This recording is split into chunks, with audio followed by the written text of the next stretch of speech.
Hello mga B! It's another day! This is your Mom Jen. Welcome to A Day in My Life Vlog!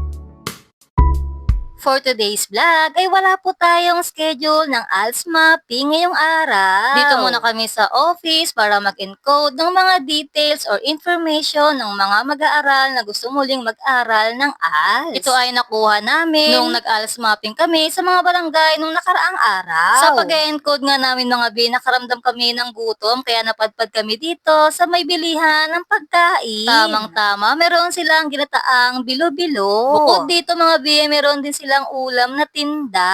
Ang order nga ng isang ginataang bilo-bilo, mga B, ay 40 pesos. In fairness, mga B, masarap siya. Isa ito sa mga favorite nating mga Pinoy. Masarap nga ito, mga B, lalo na kapag bagong luto. At dito nga, dahil sa sobrang init, lumalaki na rito yung butas ng ilong ko, mga B. Aray ko!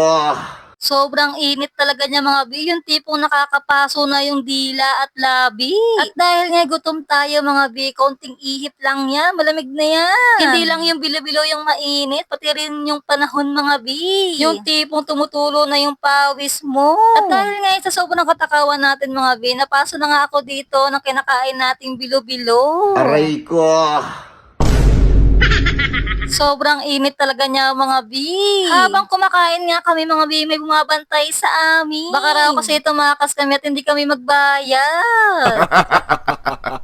Fast forward nga mga B, pagkatapos namin dito sa mga ginagawa namin ay umuwi na rin kami. At medyo makulimlim nga yung panahon. Sa paglalakad nga namin, pauwi, ay may nakita kami dito nagtitinda ng manok. At tamang-tama, may bagong luto, kaya naman napabili na rin kami.